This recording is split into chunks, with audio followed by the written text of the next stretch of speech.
कि ऑस्ट्रेलिया से पढ़कर आए, विज्ञान की बातें करें। सुन तो लीजिए, अरे भाई आप पता नहीं गांव में आइए ना, ऑस्ट्रेलिया लंदन, उसमें क्या करेगा, गांव में झाड़ फूक होती है।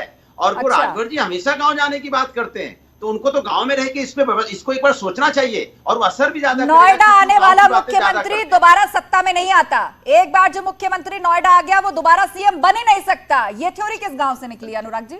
नहीं, ये मेरी बात सुन लीजिए ना, उत्तर प्रदेश के ये देखो, आपका मुद्दा अलग है, हमारा मुद्दा जनता का है, आपका मुद्दा व्यक्तिगत, यही फर्क होता है। हम हमेशा बात करते हैं कैसे रोजगार मिले, कैसे यहाँ पे भ्रष्टाचार खत्म हो, कैसे पीडब्ल्यू डिपार्टमेंट जो भ्रष्टाचार हुआ जनता के सामने आए, कितना भ्रष्टाचार हुआ है, कैसे यहाँ पे जनता के सामने आए कि हेल्थ डिपार्टमेंट में ट्रांसफर पोस्टिंग में कितना भ्रष्टाचार हुआ है, ये जनता के सामने आए। पशुधन विभाग में कितना भ्रष्टाचार हुआ है, ये टीचर भर्ती घोटाला में कितना भ्रष्टाचार हुआ है, पीपी किट घोटाला में कितना भ्रष्टाचार हुआ है। और जिस तरह से यहाँ पे अपराधियों का बोल रहा है, अपराधी तो सीटर को छुड़ा के नौकरी देने में तो भाई भतीजा बात किया था और पुलिस वाले देखते सारे जो है एक जाति विशेष के सारे आपने भर्ती बोर्ड के चेयरमैन बना दिए थे, आराम से खाली एक जाति विशेष के चेयरमैन बना दिए थे। सुप्रीम कोर्ट ने सारे भर्ती बोर्डों को बंद कर दिया था। आप रोजगार की और नौकरी की बात कर रहे हैं, 2 लाख मात्र आप नौकरी दे पाए थे, पुलिस की भर्ती आपने नहीं की थी, वसूली नहीं हो पाई थी, शिक्षकों की भर्ती नहीं कर पाए थे। आपने जो है विशेष के लोग 5 भर्ती बोर्ड बनाए, एक ही जाति के 5 भर्ती बोर्ड के आपके जो है क्या कर रहे हैं आप दोनों? कोई कुछ बोलता नहीं है, पूरी भ्रष्टाचार चल रहा है। हेल्थ व्यवस्था की हालत है कि समय से एम्बुलेंस नहीं पहुंचता। ठीक है, वाद विवाद मत करिए, आप अपने अपने फैक्ट्स रखिए, वाद विवाद मत करिए। सुजीत सम्राट हमारे बीच में। सुजीत सम्राट, बसपा के भीतर भी मंथन चल रहा है, मतलब बहन जी भी मिशन प्रधानमंत्री में जुटी हुई हैं, तो बताइए आप किसके साथ होगा आपका गठबंधन? बसपा भी क्या एकला चलो रहे, या फिर सपा की ही तरह यूपी से बाहर कोई संभावना देखेगी? वैसे तो सपा कह रही है कि बीजेपी की बी टीम ही बसपा बनी हुई है, उसी के तर्ज पर उसी के लिए काम कर रही है। आस्था जी, पहले मैं पहली बार को क्लियर करूंगा। मैंने कहा था कि जो लोग कावड़ को जाते हैं उन पे तो एसएसपी और जो इनके नेता हैं या डीएम है वो फूल बरसाने का काम करते हैं, और जो लोग रोजगार मांगने जाते हैं उनको जेल में भिजवाने का काम करते हैं, जो शिक्षा मांगने जाते हैं उनको जेल में भिजवाने का काम करते हैं। क्या सारे नौजवान अब धर्म के काम करने लगे क्या? मैं पहले ये कहना चाहता हूं, तो मेरा क्लियर करिए आप। तो जो धर्म के नाम पर अंधविश्वास के नाम पर यहाँ पर लोगों को बांटने का काम कर रहा है, धर्म के नाम पर जो नफरत फैलाने का काम कर रहा है, आप देखिए लोग समझ रहे हैं, नौजवान समझ रहा है कि कोई आदमी इस देश में धर्म के नाम पर नफरत फैलाने का काम कर रहा है, तो नफरत फैलाने का काम ज्यादा दिन चलने वाला नहीं है। 2024 में आप देखना, इसका रिजल्ट मिलेगा 2024 में। उत्तर प्रदेश की जनता नहीं, पूरे देश की जनता जानती है। लेकिन सवाल ये भी है कि ये सारी बातें तो आप पूर्व में चुनाव में उठाते रहे हैं, नफरत की बात, एक खास धर्म की बात, ध्रुवीकरण की पॉलिटिक्स, ये सब तो आप पूर्व चुनाव में उठाते रहे हैं। सुजीत जी, कोई लाभ मिला है इसका? नौजवान, हाँ बिल्कुल लाभ मिलेगा। लोग समझते हैं जो चश्मा लग जाता है, चश्मा बहुत दिन में उतरता है, जो अंधविश्वासी का चश्मा है वो थोड़ा देर में उतरता है, उतरेगा लोगों का। देश की जीडीपी कितनी जा रही है, ग्लोबल 100 इंडेक्स के ऊपर है, आप देखिए ना देश कहां जा रहा है। देखिए देश नफरत में जा रहा है, आप धर्म के नाम पर देश को नफरत में फैला रहे हैं। आप 10 साल बाद देखना देश का क्या होने वाला है, आप देखना रोजगार नहीं मिलने वाला, कोठी से बाहर निकलती नहीं है। एक एक करके 2024 ज्यादा दूर नहीं है। आप यहाँ पर बैठे, तुम्हारे लिए कोठी में अंदर रहने को, तुम्हारे लिए हम लोग बहुत है। 1 मिनट भाषा की मर्यादा बनाकर रखिए। आप सभी लोग एक दूसरे को सम्मानजनक तरीके से संबोधित करिए, इस तरह की बात नहीं। आलोक अवस्थी जी, नहीं शांत हो जाइए। सुजीत सम्राट, नहीं, इस शो पर ये सब नहीं चलेगा, इस शो पर ये सब नहीं चलेगा। एक दूसरे के लिए सम्मानित भाषा का इस्तेमाल करेंगे। सम्मानित भाषा का कर रहे हैं, हम कह रहे हैं कि आप कहते हैं हमारे नेता को, हमारे नेता काम नहीं कर रहे क्या? हमारे सारे लोग काम कर रहे हैं, हमारे सारे लोग। ठीक है, सब लोग काम कर रहे हैं। अब आपने अपनी बात रख ली सुजीत सम्राट, अब आप आलोक अवस्थी जी इस बात का जवाब दीजिए। चित्रकूट में भाजपा का महामंथन चल रहा है, उसमें हाँ मेरा सवाल उसके बाद आप अनइंटरप्टेड बोलेगा, मैं आपको 30 सेकंड दे दूंगी। चित्रकूट में भाजपा का महामंथन चल रहा है, मिशन 2024 के लिए रणनीति वहां पर बन रही है। केंद्र से जुड़े हुए मंत्री, मुख्यमंत्री योगी आदित्यनाथ, संगठन से जुड़े हुए पदाधिकारी, ये सभी लोग हैं, और तकरीबन यही परिस्थिति सपा के साथ है। वहां भी अखिलेश यादव मुलाकात कर रहे हैं केसीआर से।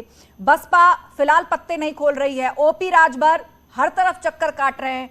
आए दिन एक एक करके हर सियासी दल की वो तारीफ कर देते हैं और फिर अगले दिन उसी पर निशाना साधने लगते हैं। तो चित्रकूट के महामंथन से भाजपा कौन सा वो फॉर्मूला निकालने जा रही है जो 2024 में आपको अजय बनाएगा? आस्था जी, बहुत महत्वपूर्ण प्रश्न आपने किया है। हमारी पार्टी जनता के बीच में जनता के लिए क्या चीज है उसके बारे में मंथन कर रही है। बाकी लोग छुट्टियां मना रहे हैं, ये सारी जनता देख रही है।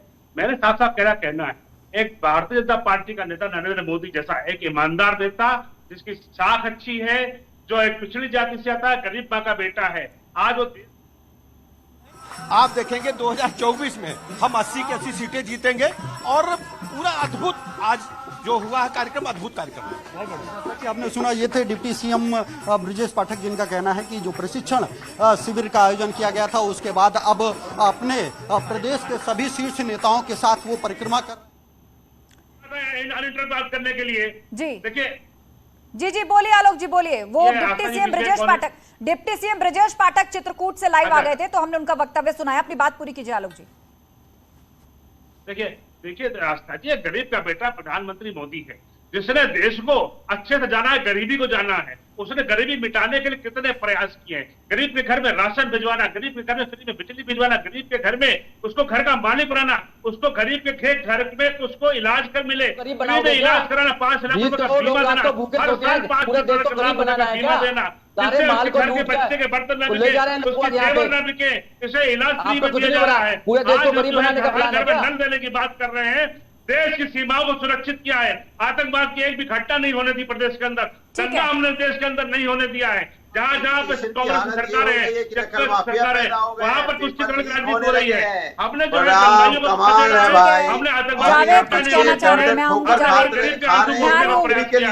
और कम से कम नौकरी मिल जाए। ठीक है आलोक जी, आपने अपनी उपलब्धियां गिनवा दी, आपने अपनी उपलब्धियां गिनवा दी। झूठ बोलते हैं ये पब्लिक शांत हो जाइए सुजीत सम्राट, अनुराग भदौरिया। ठीक है, यहाँ पर मुस्लिम एक्टिविस्ट सैयद जवाद कोई सवाल पूछना चाह रहे हैं। ठीक है आलोक अवस्थी जी, सैयद जवाद बोलिए, क्या सवाल पूछना चाह रहे हैं आप? देखिए मैं जितनी देर से आलोक अवस्थी जी फेंक रहे थे, मैं उतनी देर से लपेट रहा था। अच्छा, ये जितनी मुझे लगा आप ऐसे करके शायद कुछ फैक्ट रखना चाह रहे हैं। नहीं, मैं लपेट रहा था भाई। इतनी लंबी लंबी अगर फेंकेंगे तो कोई ना कोई तो होना चाहिए लपेटने के लिए, तो मैं लपेट रहा था।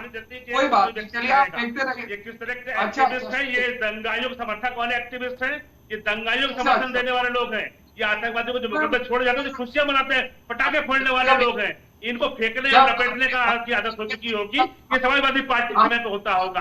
भारतीय जनता पार्टी अपराधियों के प्रति सख्त है, दंगाइयों को दंगा नहीं करने देगी। और आप जो इस तरह की बात कर रहे हैं, मुझे नहीं लगता कि आप एक्टिविस्ट होंगे। आप एक्टिविस्ट इस तरह की भाषा का प्रयोग करता है, एक्टिविस्ट एक आंख में चश्मा बंद कर लेता है। गुजरात के अंदर शराब बंदी है, लेकिन गुजरात के अंदर जहरीली शराब पीने से जो है लोगों की मौत हो जाती है। जवाब यूपी पर आ जाइए, यूपी पर आ जाइए। जनता के बीच में रहेंगे, जनता का काम करते रहेंगे। 2014 के अंदर जिसके बारे में बात करी गई थी गुजरात मॉडल की, वो आज हम देश में देख रहे हैं किस तरीके से हो रहा है विकास। सुनिए, फिलहाल तो यूपी मॉडल की तारीफ हो रही है। जवाब, कर्नाटका में यूपी मॉडल फॉलो होगा क्राइम के मामले में? तो अच्छा, ये देखिए क्या कर्नाटक के मुख्यमंत्री ने तारीफ की और कहा इसे तो हम भी अपनाएंगे क्राइम के खिलाफ। बड़ा अच्छा मॉडल है यूपी का। कर्नाटक के जो चीफ मिनिस्टर हैं मोमोई साहब, उन्होंने अपनी नाकामयाबी मान ली है कि हमसे प्रशासन नहीं समझ रहा है, इसीलिए वो जो है बात कर रहे हैं यूपी मॉडल लाने की बात कर रहे हैं। गुजरात मॉडल को भूल गए, वो गुजरात मॉडल को भूल गए। वर्तमान की बात करिए ना, यूपी मॉडल वर्तमान की बता रहा हूँ। हाँ। मैं बात बता रहा हूँ वर्तमान, यानी जो है आप फिर तो आप मोदी जी पे कटाक्ष कर रहे हैं। आप केंद्र के अंदर बैठी सरकार के ऊपर कटाक्ष कर रहे हैं कि केंद्र के अंदर की सरकार जो मोदी जी गुजरात मॉडल लेकर के आए थे वो फेल हो चुका है।